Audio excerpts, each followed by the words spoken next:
আমি ভাত মুঠি খাওঁতে কাঁহীখনৰ কাষত যদি আচাৰ অকণমান থাকে আৰু এমুঠি ভাত বেছিকৈ খাব পৰা যায়। বিশেষকৈ আমাৰ লখিমপুৰ জিলাত বিভিন্ন ধৰণৰ ফল মূল পোৱা যায়। পাহাৰৰ দাঁতি কাষৰীয়া অঞ্চল বিভিন্ন ধৰণৰ ফল মূল পোৱা যায়।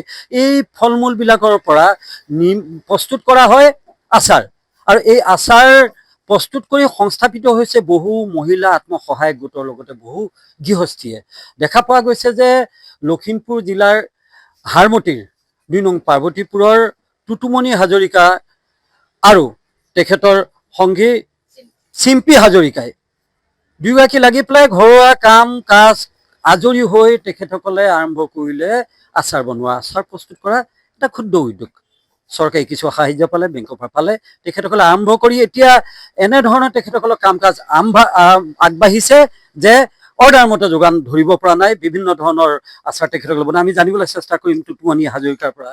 মই আচাৰ বাঁহটেঙা আৰু বীজ জলকীয়া, জলফাই, আম বিভিন্ন ধৰণৰ আচাৰ বনাওঁ। আৰু আচলতে আমি যোগাৰ কৰিব পৰা নাই।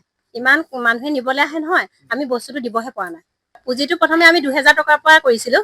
তাৰপৰা যেতিয়া আমাৰ বেংকৰ ছাৰে মানে আমাৰ কামখিনি ভাল দেখিলে, আহিলে চালে, চাই কৰি ভাল দেখি পেলাই তেতিয়া ছাৰে আমাক এটা লোন দিয়া ব্যৱস্থা কৰিলে। মানে আমাৰ মেচিন নাছিলে যে হাতেৰে আমি মমেৰে জ্বলাইছিলোঁ। মানে আমাৰ যিখিনি আমাৰ কণ্টেইনাৰ আছিলে সেইখিনি মমেৰে জ্বলাই দিছিলোঁ আমি।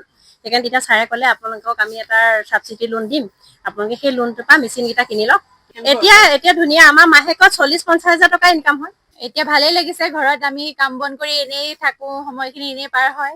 এতিয়া ব্যস্ত হৈ থাকি বহুত ভাল লাগিছে। আৰু আমি ওচৰৰ দোকান বজাৰ বিলাকত দিবলৈ পাই আমি সুখী হৈছো।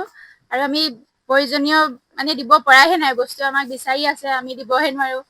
আমি সকলো ধৰণৰ আম, ভোট জলকীয়া, বাঁহটেঙা, জলফাই, বগৰী এনেকে ধেৰ এনেধৰণে সংস্থাপিত হৈছে লখিমপুৰ জিলাৰ বোৱাৰী জীয়ৰীসকল। তেখেতসকলে এতিয়া একমাত্ৰ ব্যক্তি হৈ পৰিছে বিভিন্ন উদ্যোগত। লখিমপুৰ হাৰমতিৰ পৰা দয়াল কৃষ্ণনাথ, বাতৰি বিভাগ, দ্বিতীয় অসম।